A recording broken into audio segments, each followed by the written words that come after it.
Kilala bilang matapang na action star, dating gobernador at isa sa mga pinakamatagal na pangalan sa mundo ng pelikulang Pilipino. Sa loob ng maraming dekada, si Lito Lapid ay naging simbolo ng tapang at pagiging astig sa harap ng kamera. Pero sa likod ng kanyang kasikatan, may isang bagay na hindi rin naiwasang mapag-usapan sa kanyang buhay, ang kanyang personal na buhay at ang mga babaeng minsang naging bahagi nito. Mula sa mga totoong relasyon hanggang sa mga artistang naiuugnay lamang sa kanya, naging makulay rin ang kwento ng pag-ibig ng veteranong action star. Si Manuelito Mercado Lapid o mas kilala bilang Lito Lapid ay isang Pilipinong aktor, politiko at senador ng Republika ng Pilipinas. Isa siya sa mga veteranong action stars na sumikat mula dekada 70 hanggang sa kasalukuyan. Bukod sa pagiging artista, nagsilbi rin siyang vice governor at gobernador ng Pampanga bago naging senador ng bansa.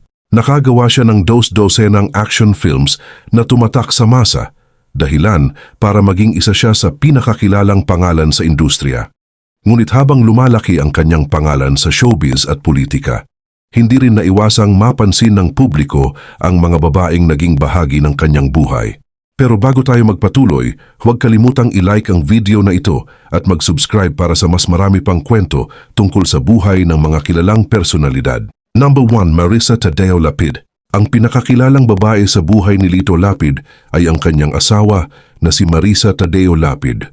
Sa kabila ng kasikatan ni Lito bilang action star at kalaunan ay pagiging politiko, si Marisa ang nanatiling kasama niya sa maraming yugto ng kanyang buhay. Sa kanilang pagsasama nagkaroon sila ng 4 na anak. Kabilang dito si Mark Lapid na kalaunan ay naging gobernador ng Pampanga at naging bahagi rin ng showbiz. Ikinasal si Mark kay Tanya Garcia at nagkaroon sila ng mga anak. Isa pa sa kanilang anak ay si Maynard Lapid na piniling sundan ng landas ng politika at nagsilbi bilang opisyal sa Pampanga. Naging bahagi rin umano siya ng ilang pelikula noong mas bata pa. Kabilang din sa kanilang mga anak si Michi Karen Lapid na nakatuon naman sa negosyo at nakilala sa larangan ng beauty at skincare products. Habang si Maan Krista Lapid ay piniling mamuhay ng mas pribado at nagtrabaho bilang immigration officer. Sa kabila ng kasikatan ni Lito, sinubukan nilang buuin ang isang tahimik na buhay pamilya sa labas ng kamera. Dahilan para manatiling si Marisa ang babaeng pinakamahabang naging bahagi ng buhay ng veteranong senador. Number 2, Melanie Marquez.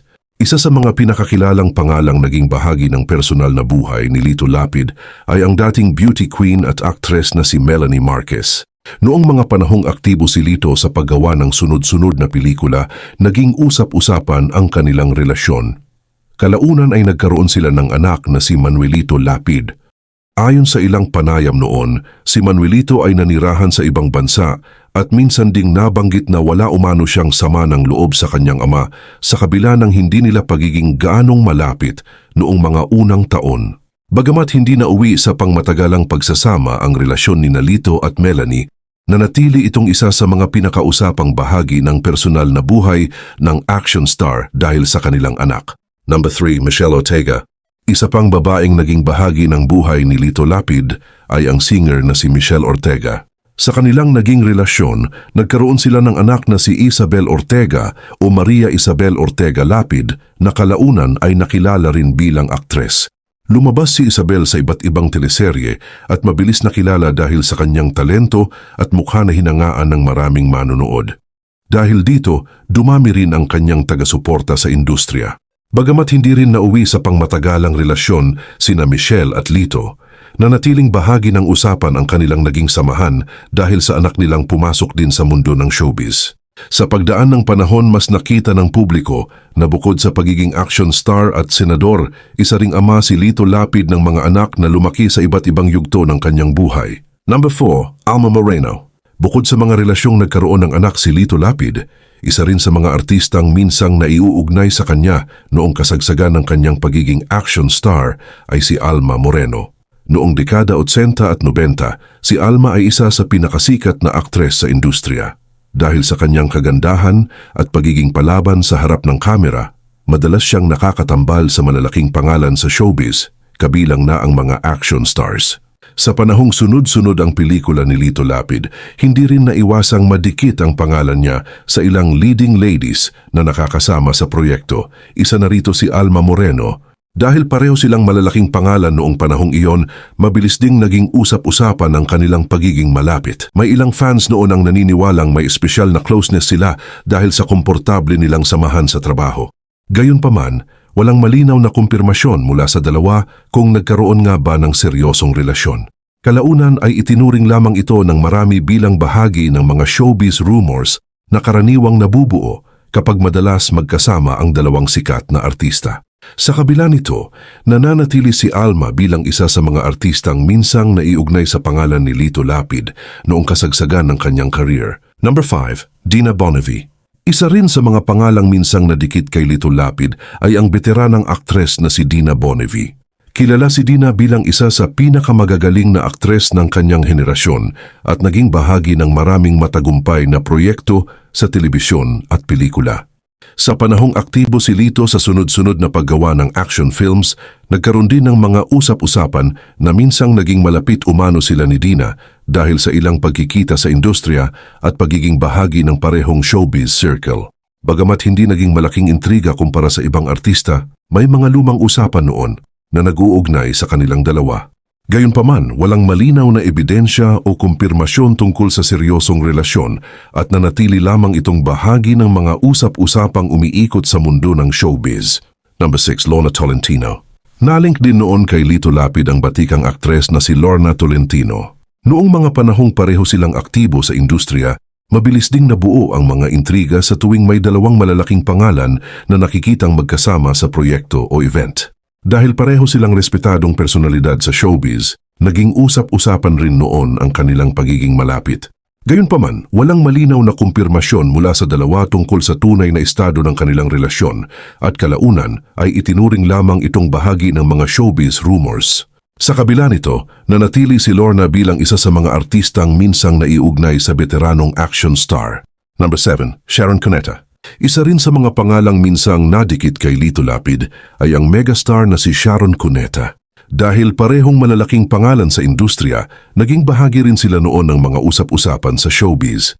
May ilang fans na napansin ang kanilang magandang samahan sa mga pagkakataong nagkakasama sila sa parehong industriya. Ngunit tulad ng ibang intriga noong panahong iyon, walang malinaw na kumpirmasyon na nagkaroon sila ng romantikong relasyon. Sa kabila nito, nanatiling isa si Sharon sa mga prominenteng personalidad na minsang naiugnay sa pangalan ni Lito Lapid. Number 8, Snooki Serna. Kasama rin sa mga artistang minsang na-link kay Lito Lapid si Snooki Serna. Noong kasagsagan ng kanilang kasikatan, naging madalas ang paglabas ng mga intriga tungkol sa mga artistang magkakatrabaho o magkapareho ng social circle sa showbiz.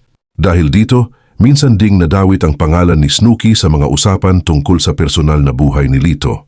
Gayunpaman, walang malinaw na kumpirmasyon na naging seryoso ang anumang ugnayan sa pagitan nila at nanatili lamang itong bahagi ng mga lumang showbiz rumors. Number 9, Pilar Pilapil. Isa rin sa mga artistang minsang naiugnay kay Lito Lapid ay ang veteranang aktres na si Pilar Pilapil. Noong mga panahong aktibo si Lito sa sunod-sunod na paggawa ng pelikula, karaniwan nang magkaroon ng intriga sa pagitan ng mga artistang madalas magkasama sa proyekto. Dahil parehong kilala sa industriya at kapwa malalaking pangalan noong kanilang panahon, minsan ding naging usap-usapan ang pagiging malapit nila. Gayunpaman, walang malinaw na kumpirmasyon na nagkaroon sila ng seryosong relasyon at kalaunan ay itinuring lamang ito ng marami bilang bahagi ng mga showbiz rumors. Sa kabila nito, nananatili si Pilar bilang isa sa mga artistang minsang nadikit sa pangalan ng veteranong action star. Number 10, Joyce Jimenez. Isa pang artistang minsang na-link kay Lito Lapid ay si Joyce Jimenez. Noong dekada 90 hanggang unang bahagi ng 2000s, kilala si Joyce bilang isa sa mga pinakasikat na sexy actresses sa industriya.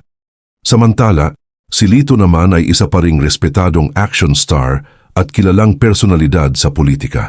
Dahil sa kanilang pagiging bahagi ng parehong industriya at pagkakasama sa ilang showbiz circles, nagkaroon din noon ng mga usap-usapan tungkol sa pagiging malapit nila. Gayunpaman, walang malinaw na ebidensya na nauwi ito sa seryosong relasyon at mas itinuring lamang itong bahagi ng intriga sa showbiz. Number 11, Rosanna Roses. Nadagdag din sa mga artistang minsang naiugnay kay Lito Lapid ang aktres na si Rosanna Roses. Kilala si Rosanna sa kanyang matapang na personalidad at pagiging direkta sa pagsasalita, dahilan para madalas siyang maging sentro ng usapan noon sa industriya.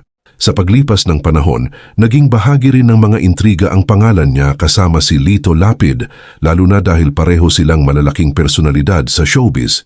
Ngunit tulad ng ibang mga pangalan sa listahang ito, walang malinaw na kumpirmasyon tungkol sa seryosong relasyon sa pagitan nila. Sa kabila nito, nanatili si Rosanna bilang isa sa mga artistang minsang naiugnay sa personal na buhay ng veteranong senador.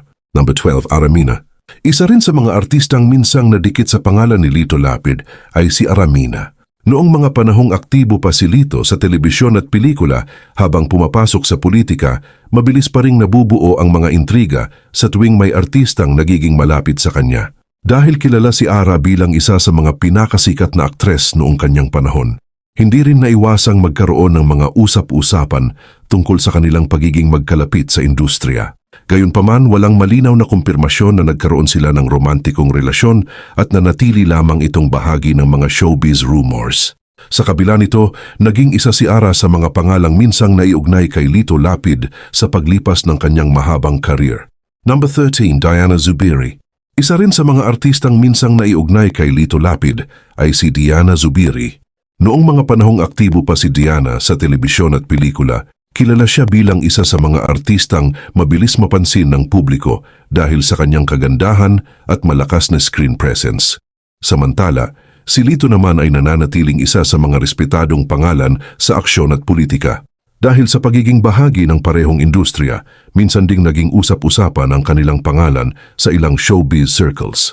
Gayunpaman, walang malinaw na kumpirmasyon na nagkaroon sila ng seryosong relasyon at mas itinuring lamang itong bahagi ng intriga sa showbiz. Number 14, Gretchen Barreto. Nadawit din minsan sa mga usap-usapan ang pangalan ni Gretchen Barreto, kaugnay kay Lito Lapid. Kilala si Gretchen bilang isa sa pinakamagagandang aktres ng kanyang panahon at naging bahagi ng maraming kontrobersya at intriga sa showbiz. Dahil pareho silang kilalang personalidad, hindi rin naiwasang magkaroon noon ng mga chismis tungkol sa posibleng pagiging malapit nila. Ngunit tulad ng ibang pangalan sa listahan, walang malinaw na ebidensya o kumpirmasyon na nauwi ito sa seryosong relasyon. Sa kabila nito, nanatiling isa si Gretchen sa mga artistang minsang naiugnay sa veteranong action star. Number 15, Rufa Gutierrez. Isa rin sa mga pangalang minsang nadikit kay Lito Lapid ay si Rufa Gutierrez. Bilang beauty queen at actress, madalas ding mapag-usapan si Rufa sa tuwing may mga artistang nauugnay sa kanya sa industriya. Sa ilang pagkakataon, nadawit rin ang pangalan niya sa mga usap-usapan tungkol sa pagiging malapit kay Lito. Gayunpaman, walang malinaw na kumpirmasyon tungkol sa isang romantikong relasyon at nanatili lamang itong bahagi ng mga lumang showbiz rumors. Number 16, Rufa Mai Quinto. Kasama rin sa mga artistang minsang naiugnay kay Lito Lapid ang komedyante at aktres na si Rufa Mai Quinto. Dahil sa pagiging aktibo nila noon sa telebisyon at industriya ng pelikula, nagkaroon din ng mga usap-usapan tungkol sa kanilang pagiging magkalapit sa ilang pagkakataon. Ngunit tulad ng marami pang intriga sa showbiz, walang malinaw na kumpirmasyon na nagkaroon sila ng seryosong relasyon at kalaunan ay itinuring lamang itong bahagi ng mga chismis na karaniwang nabubuo sa mundo ng entertainment. Sa huli, ipinapakita lamang ng kwento ni Lito Lapid na sa likod ng pagiging action star, politiko at matapang na personalidad sa harap ng publiko, isa rin siyang taong dumaan sa iba't ibang yugto ng pag-ibig, intriga at buhay pamilya. Mula sa mga relasyong nagbigay sa kanya ng mga anak hanggang sa mga artistang minsang na-link sa kanyang pangalan, naging bahagi ang lahat ng ito sa makulay na kwento ng kanyang buhay. Sa lahat ng babaeng naiuugnay kay Lito Lapid, sino ang pinakatumatak sa inyo? I-comment ninyo sa baba. At huwag kalimutang mag-like, mag-share at mag-subscribe para sa mas marami pang kwento tungkol sa buhay ng mga kilalang personalidad.